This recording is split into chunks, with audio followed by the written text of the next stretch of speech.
And when they say that, they usually mean the upper part, not the lumbar. I noticed that the other part they call the back. Um, and he seemed like a religious guy, when I met him, and he was recommended by two people, one of my friends, and another guy who was a doctor who did the amputation for the student who was here last semester who got his, you know, the tram accident. And American doctors actually praised him for his work on, doing the amputation, and he did a very good job apparently. So, I forgot to say, before going to that, I found out about another doctor, and my friend told me to that we can go to him Wednesday at 10 p.m. This was not yesterday's Wednesday. I mean not yeah, 1 week ago. So we go at 10 p.m. Just like he says to us, and the guy says, "Okay, you're now 16th in line, and we're serving number 7." And I was like, "What? But you said 10 p.m." And he's like, "Yeah, but apparently it's a different organization. When you go to the doctor's office, you just have to get there very early and be the first person, so they serve you right away. Otherwise, you wait for a long time." So we waited for 1 hour and 45 minutes, and I went with my roommate, who, new roommate right now, who sleeps really early usually, and so every minute I was just thinking, I was like, "Oh man, it's getting late, it's getting late, it's getting late." We waited for 1 hour and 45 minutes, and I was in a lot of pain, and we finally entered the doctor's office. We paid £105. I mean, I paid £105, which is expensive. And my friend had told me, this guy specializes in the backbone. He asked the guy who answers the phones and takes the appointments, and he said yes. I enter, and he's like, "What's your name?" I tell him my name, and then he wants it the Egyptian way, so I give him that. He asks my age. He's like, "What's wrong with you?" And I tell him, and then like 30 seconds through the problem, he starts scratching off my name and my age and everything. And I'm like, I just stopped talking because I want to see what's up. And so he's like, "What you need is a guy who's a specialist in the backbone." And I was like, oh my god. I was speechless. I just looked at my friend.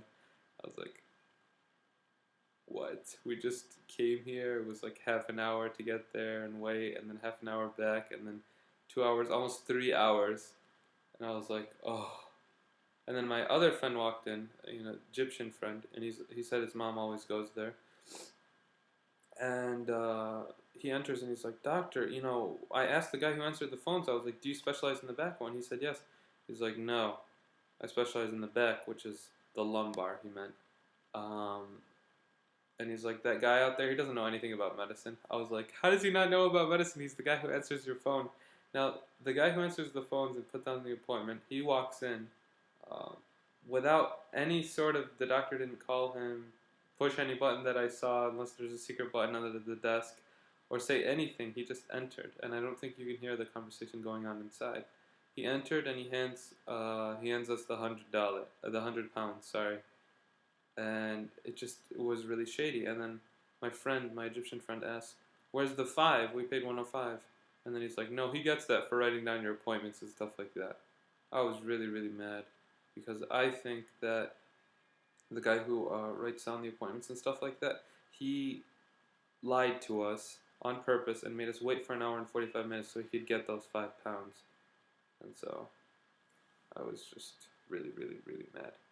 So Sunday, again, I went to this other guy. I felt very calm just when going there. I felt really good. Last Friday, I could finally sit up and stand up with very little pain.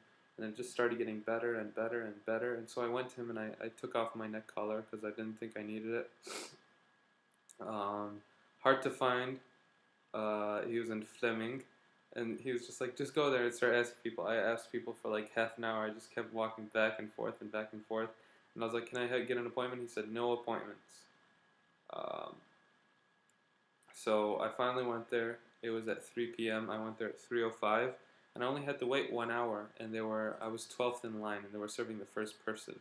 I was very afraid because everyone was only taking like 5 minutes. It was just like person goes in, gets out, person goes in, gets out, person goes in. I was like, man, this doctor is probably not very good. Um, Something very interesting happened though. One guy was allowed to cut in line. He just like called the doctor and just went in. And a lady complained, and I was like, "Yeah, that's it. Justice. You can do this. Rise up, people." And she's like, "Why'd you let him cut in line?"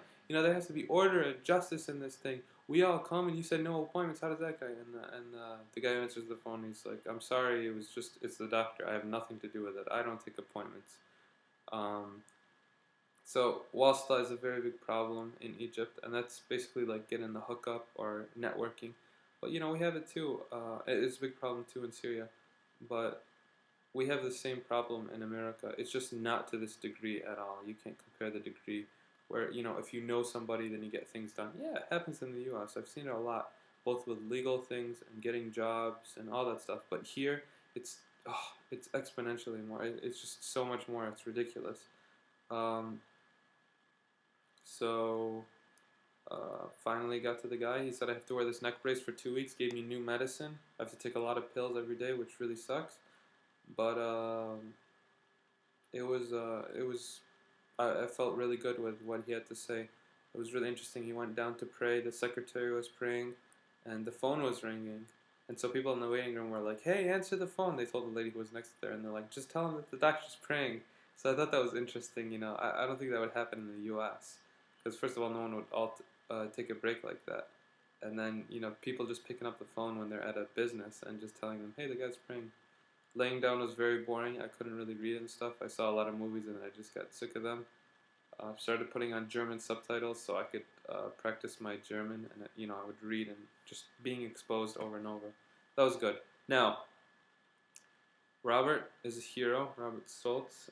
He saw my living situation. It was really hard there, and moved me out here. He really moved practically all my stuff, like 98% of all my things. It was like 4 huge bags, and I couldn't. He took me in a taxi. He's like, "You're moving right now." After he cooked me breakfast, eggs and cheese, and it was really good, and bought all this food. And I was so thankful to him. He's a really good friend. Some of the girls from the program came over in the beginning, Saba and Mona and Tom, my new roommate. Uh, they came over and they were all really nice. They bought all this stuff for me. They're like, "We didn't know you were so bad," because it was very hard to make food.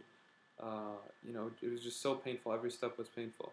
They all helped me out. I moved out here, new roommates. They're all really, really, really nice. They helped me out so much.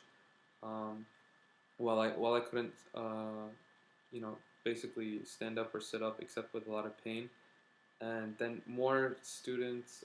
Melissa came over. Caitlin sent a text message.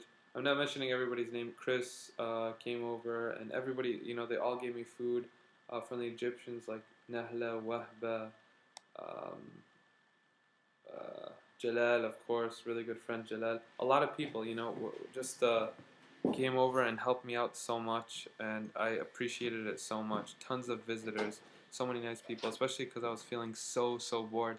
All these people kept visiting, and it really, really, really made me feel good, and I was thankful. They made food for me and brought me food. Now, the interesting thing, Egyptians who I hadn't heard from in a while, or maybe only met once, would call me, you know, and be like, I heard you were sick, how's everything?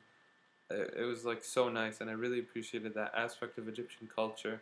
Um, Professors came over, my Amia professor and uh, my Fusha professor. And then, other professors would call. Professors who weren't even maybe teaching at the center anymore would call me. It was,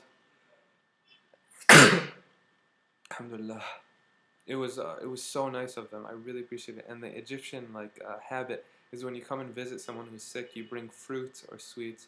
It's just so nice. I mean, it's such a. I'm remembering how one of my friends told me that when he would get sick in his village, everybody would come in to the hospital. They would all come to his house, and we had to put extra couches and seats outside, and everybody would just come and visit and be there. And I really appreciated that. I think during hard times, people's true nature comes out, and I really saw people's true nature during these hard times, and it was so good to see the sweetness and the goodness in so many people. Alhamdulillah, for all my friends here. And I'll just end with Planet for America. Got a job for the summer teaching at an Arabic and Islamic Studies Institute. Beginners, I'll be teaching beginners. And planning to get a certificate to teach English so I can move on. I don't know where the next country is, but it's looking like it might be Germany or China. But probably Germany because I'm studying a lot of German right now. And so I'll keep you guys up to date, and I'm back inshallah. Alright, assalamu alaikum.